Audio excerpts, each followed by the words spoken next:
সকালবেলা একদম ঝটপট কোনো নাস্তা বানাতে চাইলে টমেটোর এই পরোটাটা বানিয়ে নিতে পারেন। বাচ্চা থেকে বড় সবাই ভীষণ পছন্দ করবে, আর বানানো কিন্তু তাড়াতাড়ি হয়ে যায়। পরোটা বানানোর জন্য এখানে আমি 3টে মতো টমেটো নিয়ে নিয়েছি, পাকা টমেটো। এটাকে 2 থেকে 3 মিনিট মতো জলে ভাপিয়ে নেব।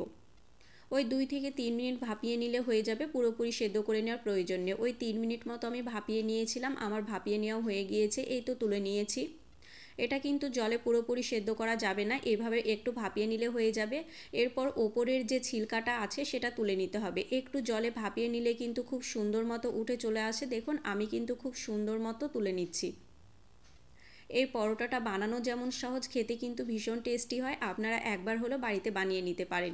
এবার এটাকে আমি ব্লেন্ডারে ব্লেন্ড করে নিয়েছি। টমেটোটাকে একটু গলিয়ে নিয়ে ব্লেন্ডারে ব্লেন্ড করলেই হয়ে যাবে। দেখুন আমি কিন্তু খুব সুন্দর মতো ব্লেন্ডারে ব্লেন্ড করে নিয়েছি। এবার এর মধ্যে আমি কয়েকটা উপকরণ মিশিয়ে দেব।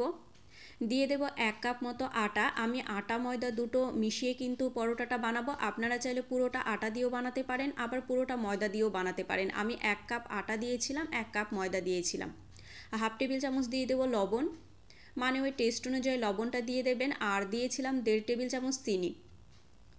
ওই 1 থেকে 1.5 টেবিল চামচ চিনি দিলে হয়ে যাবে, ব্যাস। আর কোনো কিছুই লাগবে না। এবার সমস্ত কিছুকে খুব ভালো মতো মিশিয়ে নিতে হবে। ফার্স্টে আপনারা জল দেবেন না, জল ছাড়া খুব ভালো মতো মিশিয়ে নেবেন, যেহেতু টমেটোটা একটু পাতলা থাকে। আর পরবর্তীতে যদি মনে হয় জলের প্রয়োজন, তাহলে কিন্তু আপনারা পরবর্তীতে জল অ্যাড করে দিতে পারেন। আমার কিন্তু কোনো রকমের জল লেগেছিল না, পরবর্তীতে একটু শুকনো ময়দা অ্যাড করে দিয়েছিলাম। খুব ভালো মতো মাখিয়ে নিতে হবে। দেখুন আমি কিন্তু খুব সুন্দর মতো করে মাখিয়ে নিয়েছি। আর ময়দাটা খুব বেশি নরম করা যাবে না, আবার খুব বেশি পাতলা করা যাবে না। আমি এটাকে 10 থেকে 15 মিনিটের জন্য রেস্টে রেখে দিলাম, ওটা ওইদিকে রেস্টে থাক। এবার একটা ডিমের মিশ্রণ রেডি করে নেব। একটা পাত্রের মধ্যে নিয়ে নিয়েছি 2টো ডিম। ডিমের মধ্যে দিয়ে দেব একটা কোচানো পেঁয়াজ, আর দিয়েছিলাম 2 থেকে 3টে মতো কাঁচা লঙ্কা। সামান্য একটু লবণ দিয়ে দেব, মানে ওই টেস্ট অনুযায়ী লবণটা দেবেন। আর দিয়েছিলাম কিছুটা পরিমাণে ধনিয়া পাতা কুচি। আর একদম সামান্য পরিমাণে দিয়ে দেব হলুদ গুঁড়ো। হলুদ গুঁড়ো বেশি দেওয়ার প্রয়োজন নেই, একদম সামান্য পরিমাণে দিলেই হয়ে যাবে। এবার সমস্ত কিছুকে খুব ভালো মতো মিশিয়ে নিতে হবে। এই পরোটাটা বানানো যেমন কোনো ঝামেলা নেই, আবার বানানো কিন্তু খুব তাড়াতাড়ি হয়ে যায়। আপনারা কিন্তু সকালের ব্রেকফাস্টে চটজলদি বানিয়ে নিতে পারবেন। ডিমের মিশ্রণটা আমার রেডি করে নেওয়া হয়ে গিয়েছে। আর এইদিকে আমার ময়দাটাও কিন্তু খুব ভালো মতো সেট হয়ে গিয়েছে। শুকনো ময়দা দিয়ে আমি আরেকটু মাখিয়ে নিলাম। এবার আমি লেচি কেটে নেব। আমি যটা পরোটা বানাবো তটা লেচি কেটে নেব। এই তো 4 থেকে 5টা, মানে 5টা মতো আমি পরোটা বানিয়ে নিয়েছিলাম। খুব সুন্দর মতো করে কিন্তু লেচিগুলো কেটে নিয়েছি।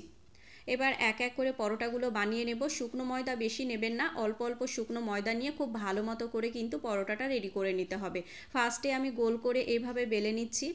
এবার করে নেব দুটো ভাগ। ফার্স্টে 2 ভাগ করে নিয়ে আবার আমি আরও দুটো ভাগ করে নিলাম, ভাঁজ করে নিলাম। এবার কিন্তু এটাকে আমি চারকোনা যে পরোটাগুলো হয় সেভাবেই কিন্তু বানিয়ে নেব। আপনারা চাইলে গোলও করে নিতে পারেন, তবে এই পরোটাটা এভাবেই দেখতে ভালো লাগে। সে কারণে আমি চারকোনা আকার করে পরোটাটা রেডি করে নিয়েছি। এবার খুব ভালো মতো বেলে নিতে হবে। এই পরোটাটা কিন্তু খুব ভীষণ সফট হয়, আর খেতেও ভালো লাগে, আর নরমও হয় খুব। এই তো আমি এক এক করে সমস্ত পরোটাগুলো এই তো এভাবে রেডি করে নিয়েছি। এবার যে ডিমের মিশ্রণটা আমি রেডি করে রেখেছিলাম সেটার মধ্যে এভাবে ডুবিয়ে দিতে হবে। আপনারা চাইলে ডাইরেক্ট কিন্তু ভেজে নিতে পারেন, তবে ডিমের মিশ্রণে এভাবে ডুবিয়ে যদি একটু পরোটাটা ভাজেন তাহলে কিন্তু খেতে বেশি ভালো লাগে। গ্যাসের আঁচটা এই পর্যায়ে আমি লো ফ্লেমে রেখেছি। লো ফ্লেমে রেখে একটা পরোটা প্যানের মধ্যে দিয়ে দিয়েছি। সামান্য একটু তেল ব্রাশ করে দিয়েছিলাম ফার্স্টে। অল্প একটু তেল ব্রাশ করে দিয়ে ফার্স্ট পরোটাটা আমি দিয়ে এই তো গ্যাসের আঁচটা মিডিয়াম ফ্লেমে রেখে এক সাইড হয়ে গেলে আরেক সাইড খুব ভালো মতো উল্টিয়ে দেব। এবার দিয়ে দেব সাদা তেল। আপনারা চাইলে বাটার দিয়ে কিংবা ঘি দিয়েও ভেজে নিতে পারেন। যেহেতু এটাতে ডিম আছে সে কারণে আমি সাদা তেল দিয়ে ভেজেছি। অল্প অল্প সাইড দিয়ে সাদা তেল দিয়ে খুব ভালো মতো করে ভেজে নিতে হবে। গ্যাসের আঁচটা মিডিয়াম ফ্লেমে রেখে এটাকে ভেজে নেবেন। একদম খুব তাড়াতাড়ি রেডি হয়ে যায়, বেশি সময় নেয় না।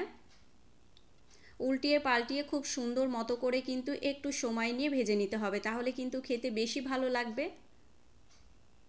এই তো গ্যাসের আঁচটা মিডিয়াম ফ্লেমে রেখে কিন্তু আমি খুব সুন্দর মতো করে উল্টিয়ে পাল্টিয়ে ভেজে নিচ্ছি। এই তো আমার কিন্তু এক এক করে সমস্ত পরোটাগুলো রেডি করে নেওয়া হয়ে গিয়েছে। দেখুন আমি কিন্তু সবগুলো পরোটাই রেডি করে নিয়েছি। আর কতটা নরম হয়েছে চলুন আপনাদেরকে দেখাই। খুব সুন্দর মতো করে কিন্তু এটা রেডি হয়ে যায়। আপনারা টমেটো সস কিংবা এমনিও কিন্তু খেতে পারেন। এই পরোটাটা খেতে কিন্তু ভীষণ টেস্টি হয়।